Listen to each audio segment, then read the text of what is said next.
زاویار میں تمہیں آخری بار سمجھا رہا ہوں، یہ سب چھوڑ دو اور بزنس پہ توجہ دو۔ کب تک تم ایسے ہی عیاشی میں اپنی زندگی تباہ کرتے رہو گے؟ زبیر صاحب، ایک جانے مانے بزنس مین، اپنے بیٹے کے آگے بے بس کھڑے تھے۔ او کم آن ڈیڈ، میں بزنس بھی اسی توجہ سے سنبھالتا ہوں جس توجہ سے آپ مجھے بتاتے آئے ہیں۔ اب تک میں آپ کی دی ہوئی گائیڈ لائن پر چلتا آیا ہوں، تو اب آپ مجھے میری زندگی گزارنے کے طور طریقے نہ سمجھائیں۔ زاویار زبیر عباسی کا اکلوتا بیٹا بیزار صورت لیے اپنے باپ کو دیکھ رہا تھا، جو بیماری کی وجہ سے کافی لاغر دکھائی دے رہے تھے۔ بیٹا، میں تمہیں اپنی زندگی برباد کرتے ہوئے نہیں دیکھ سکتا۔ اپنے ان عیاش دوستوں کی دکھائی ہوئی راہ پہ مت چلو، یہ سوائے بربادی کے تمہیں کچھ نہیں دیں گے۔ کھانسی اٹھنے کے سبب وہ بحال ہوتے صوفے پر بیٹھے۔ ڈیڈ پلیز، میں ایک برا بیٹا نہیں بننا چاہتا، اس لیے یہ روز روز مجھے ایک ہی بات سمجھانے کی کوشش مت کیا کریں۔ یہ میری زندگی ہے، اسے مجھے اپنے مطابق گزارنے دیں۔ وہ چہرے پر ناگواری لیے صوفے سے اپنا کوٹ اٹھا کر پلٹا۔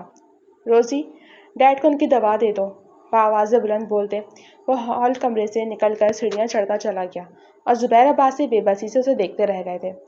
وہ شیشے کا دروازہ کھول کر اندر داخل ہوا۔ پورا ہال نیم اندھیرا اور تیز میوزک سے گونج رہا تھا۔ نوجوان لڑکے اور لڑکیاں میوزک کی بیٹ پر تھرکتے اپنے آپ سے بھی بیگانے نظر آ رہے تھے۔ وہ سیاہ ہاف آستین کی شرٹ اور سیاہ ہی پینٹ زیب تن کیے اس پر سلور جیکٹ پہنے کافی ہینڈسم لگ رہا تھا۔ ان نوجوانوں کی بھیڑ کو چیرتا ہوا آگے بڑھا۔ ہے زاویار، اس کے دوست رضا نے اسے دور سے دیکھتے پکارا۔ اس کی پکار اس میوزک میں دب رہی تھی، لیکن پھر بھی زاویار اس کی جانب متوجہ ہوا تھا، جو نیم برہنہ لباس میں موجود لڑکیوں میں گھرا بیٹھا تھا۔ کیسا ہے میرے دوست؟ بڑی دیر کر دی، کب سے انتظار کر رہا ہوں تیرا۔ اس نے ہاتھ اٹھا کر اس کے ہاتھ کو زور سے تالی کی صورت مار کر تھامتے شکوہ کیا۔ کوئی بات نہیں، اس انتظار کا تو نے پورا فائدہ اٹھایا، وہ دکھ رہا ہے۔ زاویار نے ایک آنکھ دباتے اس کے اطراف میں ایک ادا سے بیٹھی لڑکیوں کی طرف کنکھیوں سے دیکھا۔ اب شکر پر چیونٹیاں لپکیں تو کیوں نہ ان کا فائدہ اٹھایا جائے بھائی۔ اپنے اندر تو نہیں یہ ہمت کہ ان کومل حسین اور نازک ابصراؤں کو ناراض کریں۔ رضا نے بے شرمی سے زوردار کہکا لگایا تھا۔ چل اب کچھ کام کی بات کر لیں، جس لیے تو نے مجھے یہاں بلایا تھا۔ زاویار نے اسے کان کے قریب ہوتے زور سے کہا۔ موسیقی اس قدر اونچی تھی کہ کان پر یہ آواز سنائی نہیں دے رہی تھی۔ ہاں، تھوڑا اس شباب کا مزہ لے کر چلتے ہیں۔ رضا نے کمینی سی مسکراہٹ سے جاتے آنکھوں سے اشارہ کیا۔ تو نہیں سدھرے گا اور نہ مجھے سدھرنے دے گا۔ میرا باپ اسی غم میں گھل رہا ہے۔ دانت پیستے زاویار نے اس کی حرکت پر مصنوعی افسوس ظاہر کیا۔ ہائے ہینڈسم، زاویار ہنستا پیچھے ہوا تھا کہ اپنے حسن کی تشہیر کرتی ایک قیامت اس کی شانے سے آ کر لپٹی تھی۔ جا، آ گئی تیری بلبل، اب مجھے چھوڑ، ملتا ہوں تجھ سے۔ رضا نے اسے شرارت سے دیکھا، جو اس بناوٹی حسن کی مورت کی جانب متوجہ ہو چکا تھا۔ رات کے سائے رفتہ رفتہ گہرے ہوتے جا رہے تھے اور بے حیائی کے اس بازار میں گہما گہمی عروج اختیار کرتی جا رہی تھی، جہاں حسن یوں ہی باہوں میں آ کر چور ہو رہا تھا۔ اف، کیا قیامت تھی یار وہ۔ کلب سے باہر نکلتے زاویار اس لڑکی سے گلے مل کر الوداع کہتے رضا کے جانب آیا۔ کل تو لے لینا اس قیامت کے مزے۔ اپنے شرٹ کا گریبان ٹھیک کرتے اس نے جیکٹ گھما کر پہنی۔ اوہو، بھائی کا اس بار بڑی جلدی دل بھر گیا۔ رضا نے اس کے شانے پہ ہاتھ مارا۔ تو جانتا ہے میں ایک ہی ذائقہ بار بار نہیں چکھتا یار۔ زاویار نے مغرور مسکراہٹ سجائی۔ ہاں بھائی، تیری اترن لینے ہم بیٹھے ہیں نا۔ وہ دونوں اس وقت پارکنگ میں اپنی اپنی سپورٹس بائک سے ٹیک لگائے کھڑے تھے۔ اچھا سن، میرا دوست شیری یاد ہے تجھے؟ رضا نے سنجیدگی اختیار کرتے بات کا آغاز کیا۔ ہاں، جس کی 2 ماہ پہلے ایک ریسنگ ٹریک پر ڈیتھ ہو گئی۔ زاویار نے ہاتھوں پر رائڈنگ گلوز چڑھاتے سرسری سے لہجے میں تائید کی۔ ہاں وہی، اس کے باپ کی تو پہلی کار حادثے میں موت ہو گئی تھی، اب اس کے بعد صرف اس کی ایک بہن اور ماں ہی رہ گئے۔ آنٹی کو بھی کینسر ڈائگنوز ہوا ہے یار۔ اب وہ لوگ فائنینشلی بہت ڈسٹرب ہیں، تو اس کی بہن کی اپنی کسی فرم میں جاب کروا دے، اچھی پڑھی لکھی ہے وہ، جاب سے کچھ ہیلپ ہو جائے گی ان لوگوں کی۔ رضا کی بات پر زاویار نے لب بھینچے۔ ٹھیک ہے، تم اس کو کل ہماری شوگر ملز والی برانچ میں بھیج دو، میں جہازب سے بات کر لوں گا، وہ اس کو کہیں نہ کہیں سیٹ کر دے گا، تو فکر مت کر۔ وہ جتنا بھی عیاش طبیعت کا مالک ہو، لیکن اس کا دل موم کا بنا تھا۔ مجھے معلوم تھا تو ہی اس کی ہیلپ کر سکتا ہے۔ رضا اس کی ہمدردانہ طبیعت پر خوشگواری سے گویا ہوا۔ ہاں، یہ چھوٹی موٹی نیکیاں کر کے اپنے گناہ بخشواتا ہوں میں، تو دل پر نہ لیا کر۔ شوقی سے ایک آنکھ دباتے وہ بائک پر بیٹھا۔ خباثت تو ختم ہے تجھ پہ۔ رضا قہقہ لگاتا ہوا اپنی بائک پر بیٹھا۔ چل پھر، کل ملاقات ہوتی ہے۔ زاویار نے رضا کا ہاتھ تھام کر جھٹکا دیا اور اپنی بائک پر بیٹھا، اور چند لمحوں میں وہ دونوں ہوا کو چیرتے ہوئے آسمان سے باتیں کر رہے تھے۔ ماما یہ فروٹس رکھے ہیں، آپ انہیں ختم کریں، میں آپ کی دوا لے کر آتی ہوں، بس رات کی خوراک بچی ہے۔ نیلی آنکھوں اور معصوم چہرہ لیے وہ بیڈ پر نیم دراز فریحہ بیگم کے پاس بیٹھی۔ بیٹا تم رہنے دو، صبح رضا آئے گا تو اس سے منگوا لوں گی۔ فریحہ بیگم نے اپنے نازک سے سراپے اور حسین چہرے والی اس بیٹی کو بے بسی سے دیکھا جو اس عمر میں ان کی خدمت میں جتی تھی۔ نہیں، وہ صبح دیر سے آئیں گے اور صبح کی دوا پھر رہ جائے گی، اور ڈاکٹر نے سختی سے تاکید کی ہے کہ دوا کی ناغہ بالکل نہیں ہونی چاہیے، اس لیے بس میں تھوڑی دیر میں لے کر آ جاؤں گی۔ اس وقت ویسے بھی سڑکوں پر کافی چہل پہل ہوتی ہے۔ اس نے سیب کی قاشقیں کاٹ کر فریحہ بیگم کے سامنے رکھی۔ چلیں آپ جلدی سے یہ کھانا شروع کریں، جب تک یہ آپ ختم کریں گے میں واپس بھی آ جاؤں گی۔ اس نے چٹکی بجائی۔ تمہاری ماں بیمار ہے، بوڑھی نہیں۔ اس کے سر پہ چپت لگاتے وہ پھیکا سا مسکرائیں۔ اچھا، ابھی پتہ چل جائے گا، وہ مسکرا کر کہتی کھڑی ہوئی۔ کراس باڈی بیگ اس نے پہلے سے پہنا ہوا تھا، بس چادر لینا باقی تھی۔ فکر مت کیجیے گا، میں بس یوں گئی اور یوں آئی۔ چادر اپنے گرد لپیٹتے اس نے چٹکی بجائی تھی جیسے کسی چراغ کی جھلنی ہو۔ تقریباً 15 منٹ بعد ہی وہ دروازے سے اندر داخل ہوئی تھی۔ ہال کمرے سے باتوں کی آوازوں پر وہ تجسس لیے آگے بڑھی۔ لو آ گئی ریم بھی۔ فریحہ بیگم نے مسکراتے اسے داخلے دروازے سے اندر آتے دیکھا۔ ان کے چہرے کی چمک دیکھتی وہ اس شخص کی پشت ہونے کے باوجود بھی سمجھ گئی تھی کہ رضا آیا تھا۔ آؤ ریم بیٹا، رضا ایک خوشخبری لے کر آیا ہے، ان کی آواز میں کھنک تھی۔ اچھا، کیسی خوشخبری؟ وہ بے ریا مسکراہٹ لیے فریحہ کے ساتھ صوفے پہ آ کر بیٹھی۔ تمہاری جاب کی بات کی ہے میں نے اپنے دوست سے، کل اس نے تمہیں بلایا ہے۔ جاب تم اپنی پکی سمجھو، بس فارمیلٹی کے لیے انٹرویو ہوگا تمہارا۔ رضا نے اسے تمام تفصیل سمجھائی۔ یہ تو واقعی اچھی خبر ہے، لیکن رضا بھائی میں اپنے بلبوتے پر جاب حاصل کرنا چاہتی ہوں۔ آپ پلیز ان سے کہیے گا کہ اگر میں انٹرویو میں کوالیفائی نہ کروں تو مجھے جاب نہ دیں۔ اس کی خوددار طبیعت نے سر اٹھایا۔ تم بہت قابل ہو ریم، اپنے بلبوتے پر ہی تم یہ جاب حاصل کرو گی، مجھے یقین ہے، اسی لیے تو میں نے پرسنلی اس سے بات کی ہے۔ رضا نے اس کی خود اعتمادی بڑھائی۔ شکریہ رضا بھائی، آپ باتیں کریں، میں کافی لے کر آتی ہوں۔ وہ مسکرا کر اٹھتی کچن میں چلی گئی اور فریحہ بیگم رضا سے چھوٹی چھوٹی باتیں کرتی اس کے گھر والوں کی خیر خیریت معلوم کر رہی تھی۔ مس ریم، وہ گھبرائی ہوئی صورت لیے اس عالیشان آفس میں داخل ہوئی تھی، تب ایک تنہا دار لڑکی اس کے سامنے آ کر مخاطب ہوئی۔ جی۔ اس نے سر کو اس بات میں جنبش دیتے مسکرانے کی کوشش کی جو گھبراہٹ میں جیسے غائب ہو گئی تھی۔ پلیز آئیے میرے ساتھ۔ وہ اسے اپنے ہمراہ لیے کشادہ سے آفس روم میں داخل ہوئی۔ سر، مس ریم آ گئی ہیں، اس نے پیشہ ورانہ انداز میں سامنے بیٹھے شخص کو کہا اور اسے بیٹھنے کا اشارہ کرتے خود باہر چلی گئی۔ ریم نے قدم آگے بڑھاتے سامنے بیٹھے گرے ٹو پیس نے ملبوس خوش شکل شخصیت کو دیکھتے اپنا حلق تر کیا۔ پلیز بیٹھیے مس۔ وہ اسے تذبذب کی حالت میں کھڑا دیکھ کر نرمی سے گویا ہوا۔ آپ یہاں بیٹھے، میں مس سارا کو بھیجتا ہوں، وہ آپ کو تمام طریقہ کار سمجھا دیں گے۔ وہ اپنے نشست سے کھڑا ہوتے اسے روم میں چھوڑ کر شائستہ لہجے میں بولتا باہر نکل گیا۔ وہ چاروں طرف نظر گھما کر جائزہ لیتی کرسی گھسیٹ کر بیٹھ گئی۔ ہیلو مس ریم۔ تھوڑی دیر میں ایک خوش شکل لڑکی نفیس سی ڈریسنگ میں اندر داخل ہوئی۔ ہیلو۔ ریم نے اس کی سلامتی پر سر کی جنبش سے جواب دیا۔ اس کے ہاتھ پیر جانے کیوں ٹھنڈے پڑنے لگے تھے۔ میرا نام سارا ہے، میں یہاں کی جونیئر مینیجر ہوں۔ اس نے مسکراہٹ سے جائے اپنا تعارف دیا۔ جی تو مس ریم، آپ کو ہمارے آفس میں ایگزیکٹو آفیسر کی پوسٹ پر اپوائنٹ کیا گیا ہے۔ آپ کی پروفائل تو کافی اٹریکٹیو ہے، لیکن آپ کے پاس کوئی تجربہ نہیں ہے، اس لیے آپ کو 3 ماہ کے لیے پروبیشن پیریڈ پر رکھا جائے گا۔ اس کے نہایت نرمی سے کہنے پر ریم کی آنکھیں معمول سے زیادہ کھل گئیں۔ مطلب بغیر انٹرویو کے؟ اس کی آواز کے ساتھ ساتھ اس کے چہرے سے بھی حیرانی آیا تھی۔ انٹرویو کی ضرورت نہیں تھی مس ریم، آپ کی پروفائل ہمیں پہلے مل چکی تھی۔ آپ کی کوالیفیکیشنز کو دیکھتے ہماری ٹیم نے سوچ سمجھ کر آپ کو ہائر کیا ہے۔ آپ کل سے ہمیں جوائن کر سکتی ہیں۔ اس نے مسکرا کر اسے دیکھا جو حونک بنی بیٹھی تھی۔ آپ کو کوئی سوال کرنا ہے تو پوچھ سکتی ہیں۔ ریم نے اس کی نرم آواز پر نظر اٹھائی۔ وہ کافی جاذب نظر تھی اور اس وقت وہ اسے اپنے لیے کسی مہربان فرشتے سے کم نہیں لگ رہی تھی۔ نہیں شکریہ۔ اپنی فائل مضبوطی سے تھامتے اس نے مسکرا کر اس فرشتے کو دیکھا۔ آپ سے مل کر اچھا لگا۔ کرسی کو پیچھے دھکیل کر کھڑے ہوتے اس نے اپنا ہاتھ بڑھایا۔ مجھے بھی مس ریم۔ سارا نے دوستانہ مسکراہٹ سے جاتے اس کا ہاتھ تھاما تھا۔ روزی، ڈیڈ کہاں ہیں؟ عباسی مینشن میں اس وقت سوائے نوکروں کے اور کوئی زیرو نظر نہیں آ رہی تھی۔ سر وہ میڈیسن لے کر آرام کر رہے ہیں، ان کی طبیعت کافی خراب ہو گئی تھی آج صبح۔ ڈاکٹر حمزہ ان کا چیک اپ کر کے گئے ہیں اور انہوں نے کہا ہے کہ جتنی جلدی ہو سکے آپ ان سے رابطہ کر لیں۔ وہ بلیک 2 پیس میں ملبوس بلیزر ہاتھ میں ڈالے کھڑا تھا۔ روزی کی بات پر اس کے ماتھے پر شکنیں پھیلی تھیں۔ تم نے مجھے اسی وقت فون کیوں نہیں کیا؟ ایک کام تم لوگوں سے ڈھنگ سے نہیں ہوتا۔ وہ اس سے برستا ہوا پینٹ کی جیب سے فون نکال کر اس پر نمبر ڈائل کرنے لگا۔ ڈاکٹر حمزہ؟ دوسری جانب سے رابطہ ہونے پر اس نے استفسار کیا۔ ٹھیک ہے، میں آپ سے کل شام میں آ کر ملتا ہوں۔ دوسری جانب کی بات سنتے اس کے ماتھے پر بل مزید گہرے ہوئے تھے۔ آئندہ ایسی کوئی بھی بات ہو تو تم مجھے فوراً فون کرو گی، سمجھی؟ جاؤ اپنا کام کرو۔ روزی جو مؤدب سی اس کے سامنے کھڑی تھی اس پر برس کر وہ آگے بڑھ گیا۔ ڈیڈ؟ وہ زبیر عباسی کے کمرے میں بنا کوئی چاپ کے داخل ہوا تھا۔ سرگوشیانہ پکار پر ان کے جسم میں کوئی جنبش نہیں ہوئی تو وہ دبے قدموں چلتا ان کے سرہانے آ بیٹھا۔ ڈیڈ، میں جانتا ہوں اچھا بیٹا نہیں ہوں، لیکن آپ تو اچھے ڈیڈ ہیں نا، مجھے مزید برا بننے پر مجبور مت کیا کریں۔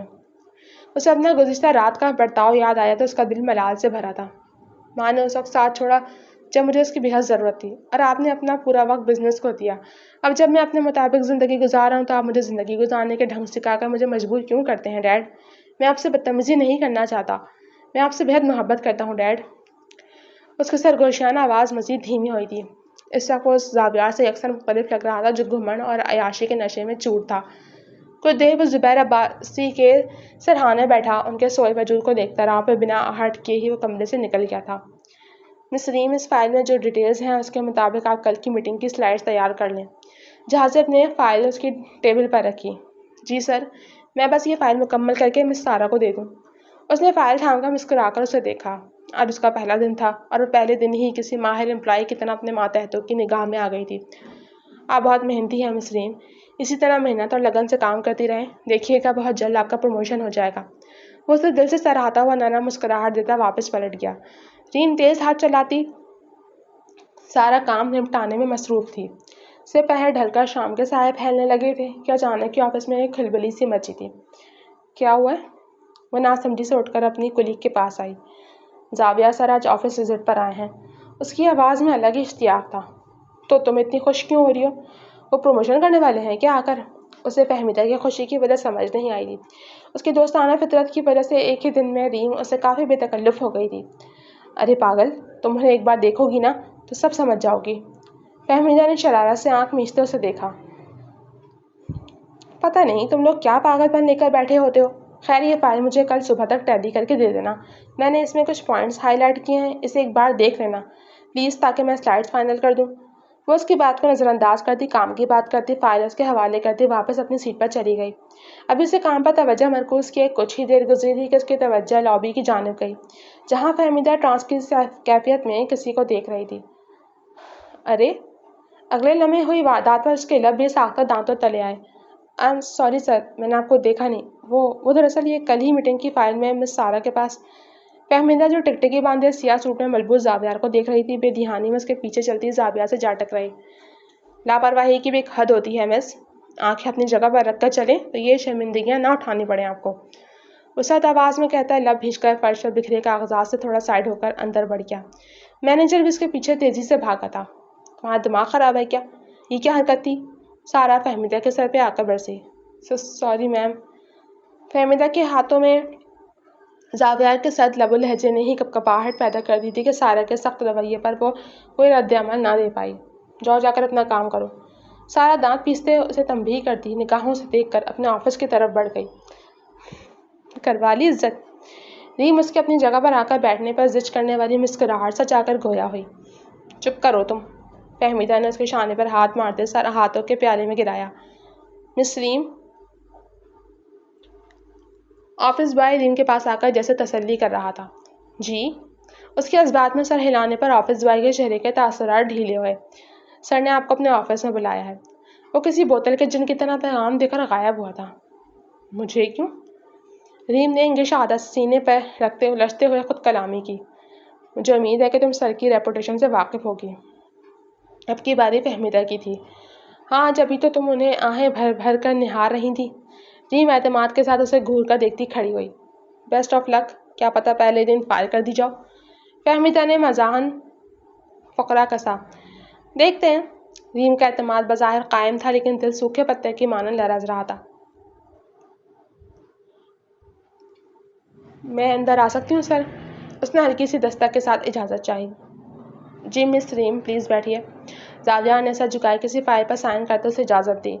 آپ نے کسی خاص کام کے لیے بلایا تھا سر؟ کچھ دیر خاموشی کی نظر ہونے پر اس نے جھجکتے ہوئے پوچھا۔ اس کی سرد مہری کی ایک تصویر تو وہ کچھ دیر قبل ہی دیکھ چکی تھی۔ جی مس ریم، آپ نے آج ہی آفس جوائن کیا ہے تو آپ ایڈجسٹ ہو گئی ہیں؟ کوئی پریشانی تو نہیں ہے یہاں؟ سر اٹھاتے اس نے پین کو ڈھکن لگاتے اسے پین ہولڈر میں رکھتے فرصت سے دیکھتے پوچھا۔ نہیں سر، یہاں سب بہت کوآپریٹو ہیں، ریم نے دھیمی آواز میں کہا۔ زاویہ کے چہرے پر نگاہیں اٹھانے کی ہمت اس میں فی الوقت مفقود تھی۔ اچھی بات ہے، جان کر مجھے اچھا لگا مس ریم۔ پھر بھی اگر آپ کو کوئی پریشانی ہو آپ مینیجر سے بلا تعامل کہہ سکتی ہیں، اور جب میں آفس آؤں تو مجھ سے آ کر کہیے، مجھے خوشی ہوگی۔ زاویہ کا کہنا اس وقت اسے مسکراتا ہوا لگا۔ ریم نے ڈرتے ہوئے اپنی نگاہ اٹھائی تو اسے فہمیدہ کی بات کا مفہوم سمجھ میں آیا۔ وہ سیاہ سوٹ میں ملبوس شفاف رنگت کے ساتھ قیامت ڈھا رہا تھا کہ دیکھنے والا نظر ہٹانا بھول جائے۔ آپ کا بہت شکریہ سر، ریم نے نظر جھکا کر مخلص سے جواب دیا۔ وہ ایک مضبوط کردار کی لڑکی تھی، اس نے اس وقت ثابت کر دیا تھا۔ It's my pleasure miss Reem. اس کا لہجہ اب بھی اسے مسکراتا ہوا محسوس ہوا تھا۔ اس کی سرمئی آنکھیں ریم پر جمی تھیں، ایسے جیسے اس کا اسکین کر رہی ہوں۔ You can go and continue your work miss Reem, it's a pleasure meeting you. انتہائی پیشہ ورانہ انداز میں بولتے ہوئے اس کے نین نقش جیسے حفظ کر رہا تھا۔ ریم اس کی نگاہوں کی تپش محسوس کرتی اس آزادی کے فرمان پر سر پر پیر رکھ کر بھاگی تھی۔ شیشے کے دروازے سے اجھل ہوتا دیکھ کر وہ دونوں انگلیاں آپس میں پھنسائے بند دروازے کو دیکھتا گہری سوچ میں ڈوب گیا تھا۔ امی، کھانا کھا لیا آپ نے؟ شام کے پہر وہ گھر میں داخل ہوئی تو فریحہ بیگم کو جائے نماز میں ہاتھ میں تسبیح لیے بیٹھے دیکھ کر اپنا بیگ صوفے پر رکھتے وہ ان کی گود میں آ کر لیٹ گئی تھی۔ بچوں والی حرکتیں نہیں جائیں گی تمہاری، فریحہ بیگم نے اس کے چہرے پر پھونک مارتے اسے پیار بھری ڈانٹ سے نوازا۔ ہاں تو آپ ہی کہتی ہیں کہ میں ہمیشہ آپ کے لیے بچی ہی رہوں گی۔ وہ اپنی ماں کی گود میں سکون پاتی آنکھیں موند گئی۔ بس باتیں کروا لو تم سے، چلو اٹھو جا کر ہاتھ منہ دھو کر آؤ، میں کھانا لگاتی ہوں۔ باقاعدگی سے دوا لینے پر ان کی نقاہت میں تھوڑی کمی تھی۔ آپ کو ڈاکٹر نے تھکنے سے منع کیا ہے، آپ پھر بھی لگی رہتی ہیں کاموں میں۔ آپ کو کتنا منع کیا ہے میں نے کہ میرے پیچھے اکیلے اس طرح مت لگی رہا کریں۔ وہ اٹھ کر بیٹھتی شکوہ کناہ نظروں سے انہیں دیکھنے لگی۔ کہاں تھکتی ہوں بیٹا، کھانا بنانا کون سا جان جوکھوں میں ڈالنے کا کام ہے، اتنا بھی نہیں کروں گی تو ہاتھ پیر چلنا بھول جائیں گے۔ جائے نماز کی تہہ بناتے ان کے چہرے پر ایک الگ ہی چمک تھی۔ پھر بھی آپ کام مت کیا کریں، بالکل بھی میں آ کر بنا دیا کروں گی کھانا، ویسے بھی میں کینٹین سے کھا لیتی ہوں دوپہر میں تو آتے ہی بھوک کا احساس کم ہی ہوتا ہے۔ ان کی اگلی وضاحت کو بھی اس نے لفظوں میں لپیٹا۔ اچھا بھائی دادی اماں، چلو جاؤ فریش ہو کر آؤ۔ اس کے سر پہ چپت لگاتے وہ مسکرائیں۔ اور پاؤں ضرور دھونا، سارا دن جوتوں میں پاؤں رہتے ہیں، الگ ہی بدبو آتی ہے۔ فریحہ بیگم کی بات پر ریم مسکرا دی تھی۔ وہ جانتی تھی کہ وہ یہ بات کسے یاد کر کے کہتی ہیں۔ اس خیال پر ریم کی آنکھوں میں بھی آنسو آ جاتے تھے جنہیں پوچھتی وہ واش روم میں داخل ہو گئی۔ زاویہ، تمہیں انکل کو فوراً ایڈمٹ کروانا پڑے گا۔ کل ان کے چیک اپ کے بعد میں نے ان کے بلڈ کا سیمپل لیا تھا جس کی رپورٹ ابھی بھی مجھے ملی ہے۔ ڈاکٹر حمزہ کے کیبن میں وہ ماتھے پر بل لیے بیٹھا تھا۔ مسئلہ سنگین ہے کہ حمزہ، وہ پریشانی سے پہلو بدل گیا۔ ہاں، اسی لیے فوراً ایڈمٹ کرنے کی ضرورت ہے۔ ان کا کیس اب گھر میں رہ کر ہینڈل کرنے والا نہیں ہے، انہیں 24 گھنٹے انتہائی نگہداشت میں رکھنا ہوگا۔ حمزہ زاویہ کا بچپن کا دوست تھا، ہائی اسکول تک دونوں ساتھ تھے۔ ٹھیک ہے، میں ڈیڈ کو آج ہی لے کر آتا ہوں، تم سارے بندوبست کر کے رکھو۔ وہ کرسی کی پشت سے اپنا کوٹ اٹھا کر کھڑا ہوا۔ ٹھیک ہے، میں ان کا ایڈمیشن تیار کرواتا ہوں۔ ڈاکٹر حمزہ بھی اس کے ساتھ ہی کھڑا ہوا۔ زاویہ اس سے مصافحہ کرتے باہر نکلا۔ اس کے چہرے پر سوچ کے بادل چھائے تھے۔ وہ اپنے ارد گرد اٹھتی لوگوں کی نظروں کو نظر انداز کرتا شان سے چلتا اسپتال سے باہر نکل گیا تھا۔ روزی، عباسی مینشن میں داخل ہوتے ہی اس نے اجرت نے پکارا۔ جی سر۔ وہ سفید یونیفارم میں ملبوس بوتل کے جن کی طرح حاضر ہوئی تھی۔ ڈیڈ کا ضروری سامان، ان کے کپڑے اور دیگر ضرورت کی اشیاء ہاشم سے کہہ کر پیک کرواؤ جلدی۔ سرد لہجے میں حکم صادر کرتا وہ زبیر صاحب کے کمرے کی طرف بڑھ گیا۔ ڈیڈ، ان کے کمرے کی لائٹ جلاتے اس نے آہستہ آواز میں پکارا۔ ڈیڈ۔ پہلی پکار پر کوئی جنبش نہ ہونے پر وہ ان کے قریب گیا لیکن ان کے وجود میں تب بھی کوئی حرکت پیدا نہیں ہوئی تھی۔ ہاشم، اس نے زبیر صاحب کو شانوں سے تھام کر سیدھا کیا تو ان کے ناک سے خون کی لکی بہتے دیکھ اس کے آسان خطا ہوئے۔ جلدی سے گاڑی نکالو۔ ہاشم کے اندر آتے اس نے حکم دیا اور زبیر صاحب کو بازو میں اٹھا کر خود انہیں لیے نیچے بھاگا۔ تم پیچھے بیٹھو ڈیڈ کے ساتھ۔ اسے ڈرائیونگ سیٹ سنبھالتا دیکھ اس نے اجلت میں کہتے ڈرائیونگ سیٹ سنبھالی اور اگلے ہی پل گاڑی ہوا سے باتیں کر رہی تھی۔ ڈاکٹر حمزہ کو بلائیں جلدی۔ ریسیپشن پر جاتے اس نے تیز لہجے میں کہا۔ اسپتال میں ایک دم افراتفری کا سا ماحول بن گیا تھا۔ زبیر صاحب کو ایمرجنسی میں لے جایا گیا۔ زاویہ تم یہیں رکو۔ حمزہ زاویہ کے شانے پر ہاتھ رکھتے اسے تسلی دیتا اندر داخل ہوا۔ زاویہ خالی نظروں سے اس روم کے دروازے کو تکتا جا رہا تھا۔ آئی ایم سوری زاویہ، ہم انکل کو نہیں بچا پائے۔ 20 منٹ بعد حمزہ جھکے کندھے لیے اس کے سامنے کھڑا تھا۔ اس نے افسردگی سے زاویہ کو دیکھ کر لب کھینچے جو اس اطلاع پر آنکھیں سختی سے بند کر گیا تھا۔ میں نے انکل کو کل ہی کہا تھا کہ ان کی کنڈیشن سیریس ہے، لیکن وہ مانے ہی نہیں۔ اللہ کے فیصلوں کو کوئی نہیں بدل سکتا یار۔ اس نے افسوس سے اس کا شانہ تھپکا۔ ہمت کر، میں فارمیلٹیز پوری کرواتا ہوں، بس تیرے سائن کی ضرورت ہوگی۔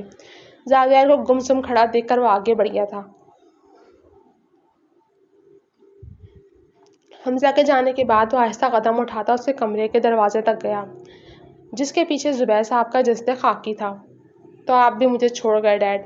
خود کلامی کرتے اس کی آنکھوں میں نمی ابھری تھی، جسے اس نے تیزی سے رگڑ کر اس کے آثار تک مٹا دیے اور فارمیلٹیز پوری کرنے چلا گیا۔ آج زبیر صاحب کی تدفین تھی، تمام دوست احباب اور رشتہ دار اس کے ہمراہ تھے، لیکن وہ چہرے پر سخت تاثرات سجائے سب کے درمیان بیٹھا رہا۔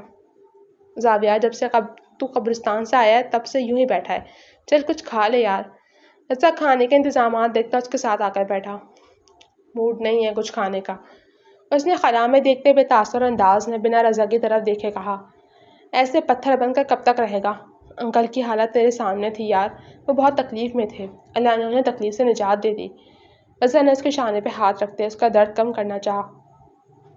اسی بات کی تو تکلیف ہے کہ انہوں نے اپنی تکلیف جانتے ہوئے بھی خود کو اس کے حوالے کیے رکھا۔ حمزہ نے ان سے کہا تھا کہ انہیں انتہائی نگہداشت کی ضرورت ہے، لیکن انہوں نے نظر انداز کر دیا۔ مجھے بتانے کی بھی زحمت نہیں کی یار۔ اس کا لہجہ سخت تھا، لیکن وہ آہستگی سے بول رہا تھا، لیکن اس سختی کے پیچھے چھپی تکلیف رضا نے صاف محسوس کی تھی۔ کسی بھی بات پر متنفر نہیں ہوتے یار، ایک نہ ایک دن سب کو اس دنیا سے جانا ہے۔ آج انکل گئے، کل ہماری باری ہے، چل اٹھ، مہمان جا رہے ہیں، انہیں سی آف کر لے۔ وہ اس کے شانے کو تھپکتا کھڑا ہوا۔ زاویہ بھی گہری سانس کھینچتا اٹھا۔ رضا کی بات میں صداقت تھی، اور دنیا داری تو ہر حالت میں نبھانی ہوتی ہے۔ وہ بھی اپنا درد دل میں چھپا کر دنیا داری میں جت گیا تھا۔ ہیلو مسٹر زاویہ۔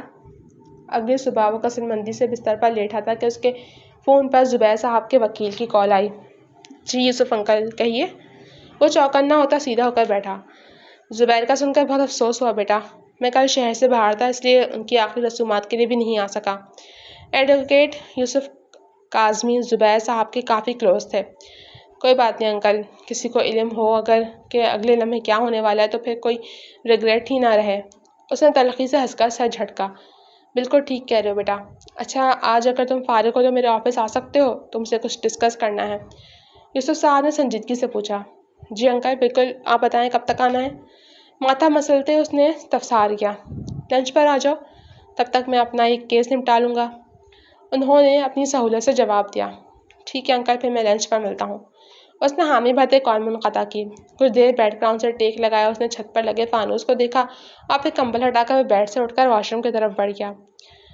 تمہیں پتہ ہے زاویہ سر کے فادر کا انتقال ہو گیا کل؟ وہ آفس آ کر بیٹھی تھی کہ فہمیدہ اس کے پاس آ کر کھڑی ہوئی۔ او اللہ ان کی مغفرت فرمائے۔ اس نے دعائیہ کلمات ادا کیے۔ آمین۔ سب آفس کلیگز جا رہے ہیں، تم چلو گی؟ اس نے کرسی گھسیٹ کر اس کے پاس بیٹھتے آہستگی سے پوچھا۔ سب مطلب پورا آفس؟ ریم نے حیرانی سے آنکھیں بڑی کی۔ سارے ہیڈز جا رہے ہیں، باقی کلیگز میں سے جو جانا چاہتا ہے وہ جا رہا ہے۔ فہمیدہ نے شانے جھکائے۔ اور تم جا رہی ہو؟ ریم نے اسے گہری نظروں سے دیکھتے وثوق سے کہا۔ تم بتا رہی ہو یا پوچھ رہی ہو؟ فہمیدہ اس کے انداز پر جزبز ہوئی۔ بتا رہی ہوں کیونکہ اتنا تو تم مجھے سمجھ آ گئی ہو۔ ریم نے مسکراتے آنکھیں چھوٹی کی۔ ہاں میں سوچ رہی ہوں کہ چلی جاؤں۔ فہمیدہ نے افسردگی سے آہ بھری۔ وہاں جانے کا کیا فائدہ؟ تدفین تو ہو چکی ہوگی، اس لیے بہتر ہے کہ ہم ان کی مغفرت کی دعا کریں۔ ہیڈز کا جانا سمجھ آتا ہے، ہم جائیں گے تو عجیب لگے گا اور پھر ہمارا ہی کام بھاری پڑ جائے گا، اس لیے میں تو یہ مشورہ دوں گی کہ مت جاؤ، باقی تمہاری مرضی۔ اسے دل سے زاویہ کا دکھ محسوس ہوا تھا کیونکہ وہ اس غم سے گزر چکی تھی۔ اپنے بابا اور بھائی کو یاد کرتے اس کی آنکھیں نم ہوئی تھیں، جنہیں اس نے خاموشی سے اپنی پوروں پہ چنا تھا اور اپنے کام میں مگن ہو گئی تھی۔ السلام علیکم انکل۔ وہ یوسف صاحب کے کشادہ اور پرتعیش آفس میں داخل ہوا۔ وعلیکم السلام، آؤ بیٹھو بیٹا۔ مسکرا کر اس سے گرم جوشی سے مصافحہ کرتے وہ اس کے لیے صوفے کی طرف آئے۔ بیٹھو، پہلے لنچ کر لیتے ہیں، پھر کام کی بات شروع کریں گے۔ یوسف صاحب شفیق سے چہرے والے بہت نفیس شخصیت کے مالک تھے۔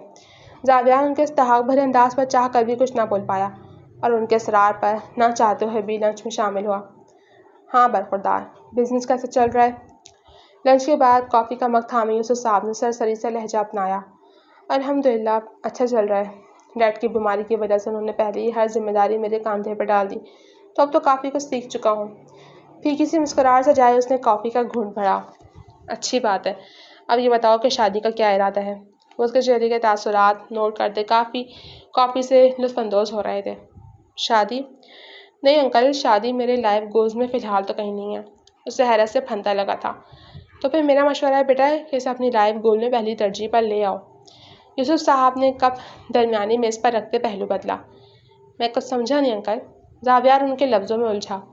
مطلب اسے پڑھ لو، سمجھ آ جائے گا۔ سیاہ رنگ کے کور والی فائل اٹھا کر انہوں نے زاویار کے حوالے کی۔ یہ کیا ہے؟ اسے کھولتے زاویار نے بے ساختہ سوال کیا۔ زبیر کی وصیت۔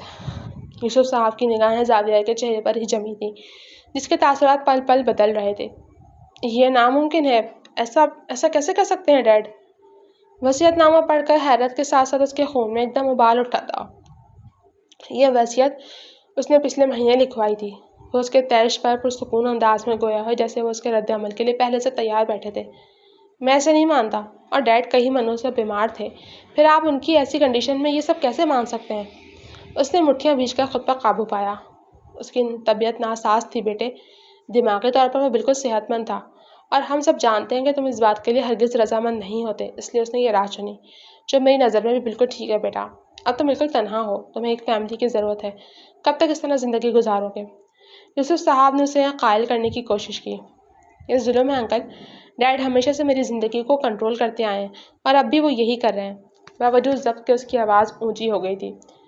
میں اس وصیت کو نہیں مانتا۔ وہ کھڑا ہوا۔ تمہارے نہ ماننے سے یہ وصیت نہیں بدلے گی بیٹا، اور ضد کی صورت میں تم ہر چیز سے ہاتھ دھو بیٹھو گے۔ یوسف صاحب نے اسے معاملے کی سنگینی سے روشناس کیا، جس سے وہ سنیا سنی کرتا ہوا تیز قدم اٹھاتا آفس روم سے باہر نکل گیا تھا۔ یوسف صاحب نے نا امیدی سے گہری سانس خارج کی۔ کیا ہوا تو آج یہاں اس طرح؟ وہ کلب میں بار کے پاس بیٹھا تھا جب رضا اس کے قریب آیا۔ ہاں، اب شاید یہیں پایا جاؤں گا۔ تلخی بھری مسکراہٹ لیے اس نے گلاس میں موجود مشروب کو لبوں سے لگایا۔ خیریت ہے؟ تو کبھی پیتا نہیں اور آج؟ رضا کو اس کی سرخ آنکھوں سے وحشت ہوئی تھی۔ زندگی میں بہت کچھ پہلی بار ہی ہوتا ہے، اور یہ پہلی بار کچھ بہت بار ہونے والے معاملات کی ضد میں ہی ہوتا ہے۔ وہ ہلکے سرور کی کیفیت میں تھا، اس کی باتوں کا مفہوم رضا کی سمجھ سے بالا تر تھا۔ کہنا کیا چاہتا ہے؟ وہ اس کے سامنے براجمان ہوا۔ دیکھ میں جانتا ہوں انکل کے جانے کا تجھے صدمہ لگا ہے، لیکن یہ کیا طریقہ یار، تو نے اس مشروب کو کبھی ہاتھ نہیں لگایا اور آج اس میں ڈوبے چلے جا رہا ہے۔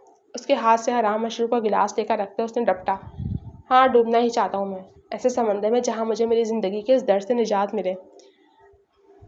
وہ سر کاؤنٹر پر گراتے بڑبڑایا۔ تجھے ہوا کیا ہے؟ رضا نے اسے شانوں سے پکڑ کر اٹھایا۔ کیا ہوگا؟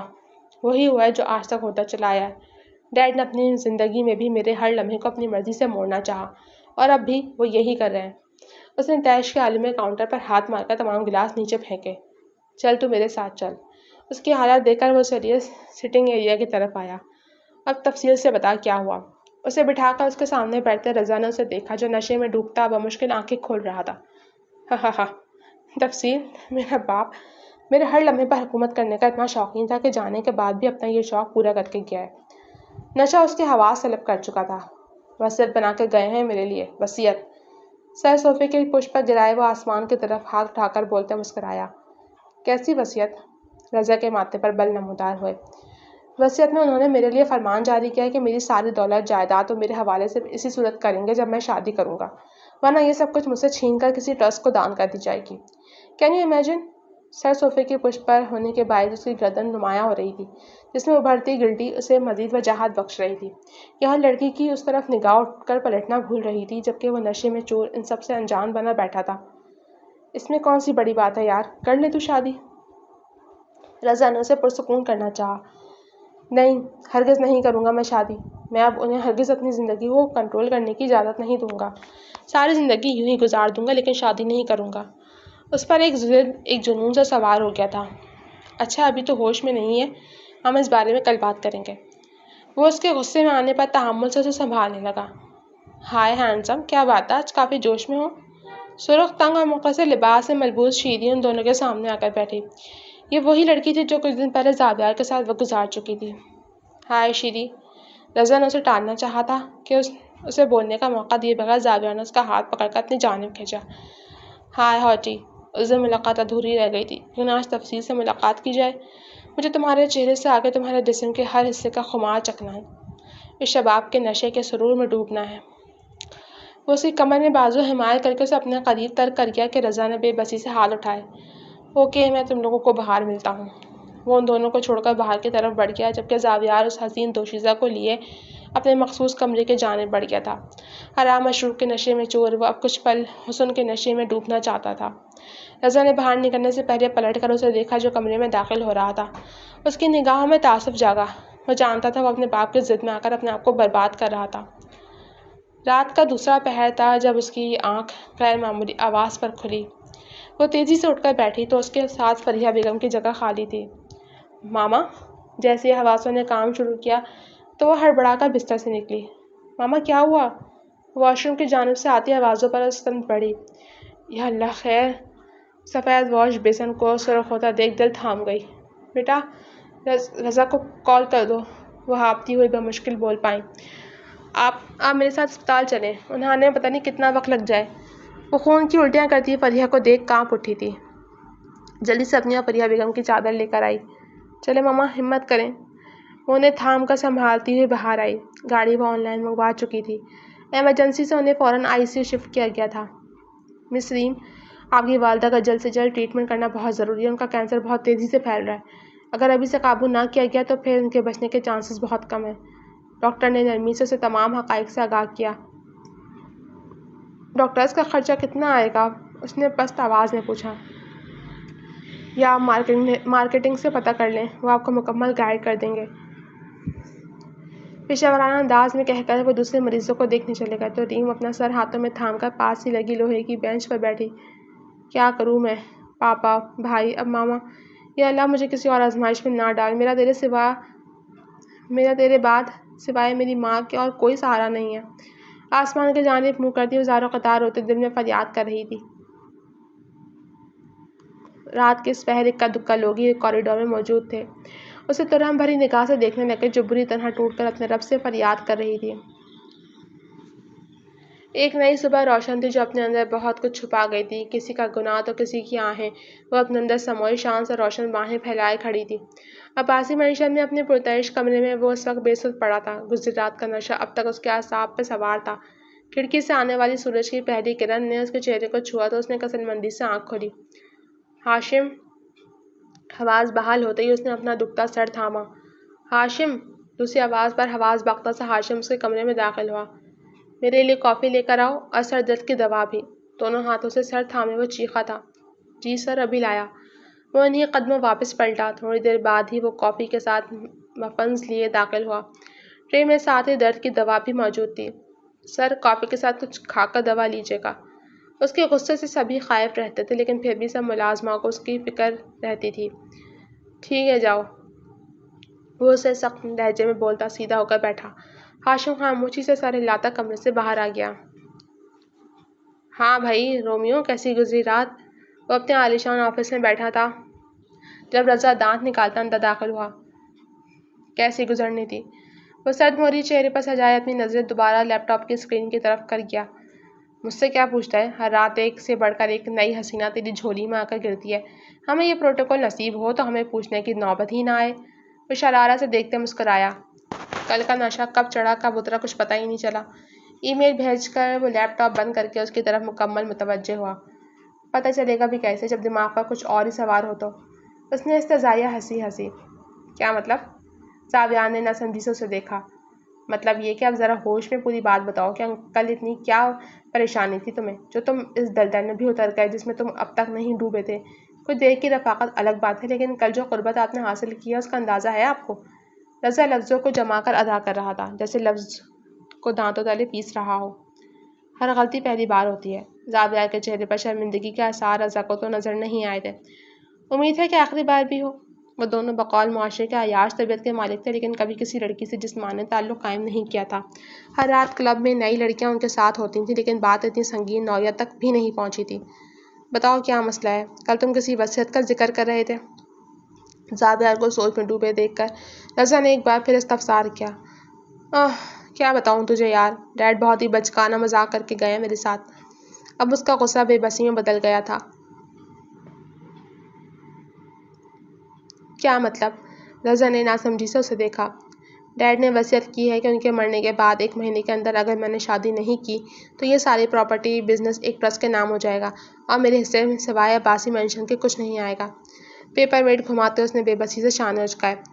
شکر ہے انکل نے تیرے سر چھت تو چھوڑ دی۔ رضا کی رگیں ذرافت پھڑکی تھی۔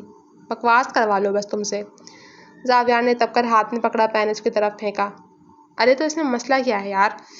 کر لے شادی، آج نہیں تو کل کرنی تو ہے نا۔ رضا نے چٹکیوں میں مسئلے کا حل پیش کیا۔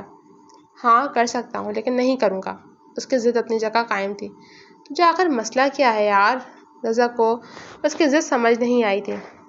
تو جانتا ہے مجھے کوئی کنٹرول کرے مجھے بالکل نہیں پسند، اور ڈیڈ نے ہمیشہ سے مجھے کنٹرول کرنے کی کوشش کی ہے اور اب بھی وہ یہی کر رہے ہیں، لیکن اب اپنی زندگی کے اس فیصلے میں ان کی یہ ضد نہیں چلنے دوں گا۔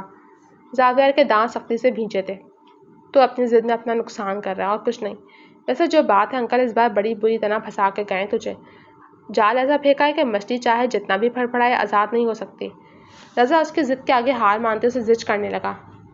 میں بس ابھی وہ جوابی وار کرنے ہی والا تھا کہ اس کا فون بج اٹھا۔ جہازیب؟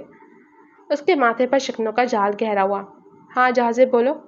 وہ رضا پر نظریں مرکوز کے دوسری جانب کی بات سن رہا تھا۔ رضا کرسی پر آرام دہ انداز میں بیٹھا پیپر ویٹ سے کھیلتا اسے دیکھ رہا تھا۔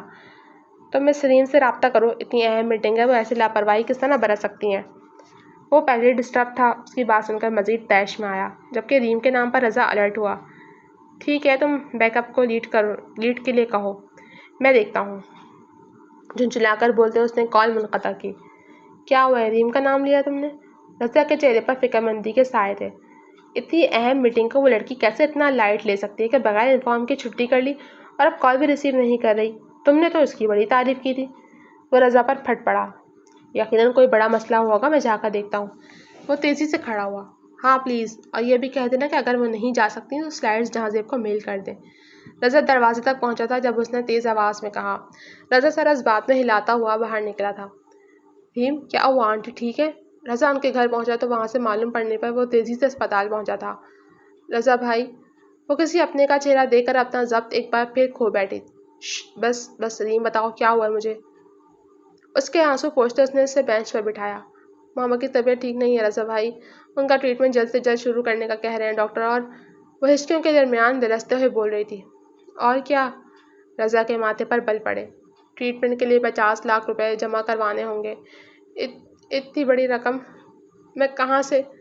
ایک بار پھر ہچکیوں سے روتی وہ جملہ ادھورا چھوڑتی اپنا سر ہاتھوں کے پیالے میں چھپا گئی۔ رضا کا دماغ بھی ایک پل کے لیے سن ہوا تھا۔ 50 لاکھ ایک بڑی رقم تھی اور اتنی جلدی اس کا انتظام؟ رضا کے ذہن میں ایک دھماکہ سا ہوا۔ تو میری بات سنو ریم، ایک راستہ ہے اگر تم ہمت کرو تو۔ اس نے ریم کے سر پہ ہاتھ رکھا۔ کون سا راستہ رضا بھائی؟ اس کی آنکھوں میں امید کی قندیلیں جل اٹھیں۔ مجھے اپنا بھائی مانتی ہو نا، تو مجھ پہ بھروسہ رکھو، بس جو میں کہہ رہا ہوں اسے غور سے سنو۔ انشاءاللہ آنٹی کا علاج جلد ہی شروع ہو جائے گا، ان کو کچھ نہیں ہوگا۔ رضا نے اسے یقین دلاتے جس راستے کا بتایا تھا وہ ریم کو سکتے میں چھوڑ گیا تھا۔ جی تو فرینڈس، اب تک کے صرف اتنا ہی، یہ کہانی کا پہلا حصہ تھا۔ امید ہے آپ سب نے کہانی کا اس پہلے حصے کو انجوائے کیا ہوگا۔ بہت ہی اچھی انٹرسٹنگ سی اسٹوری ہے۔ دیکھتے ہیں آگے کیا ہونے والا ہے۔ رضا نے ریم سے کیا کہا ہوگا؟ کہیں رضا نے ریم سے یہ تو نہیں کہہ دیا کہ وہ زاویہ سے شادی کر لے؟ چلیں یہ تو خیر ہمیں اگلے پارٹ میں پتہ چلے گا، تو جاننے کے لیے جڑے رہیے میرے ساتھ۔ جلد حاضر ہوں گی اگلے پارٹ کے ساتھ، تب تک کے لیے ٹیک کیئر، اللہ حافظ۔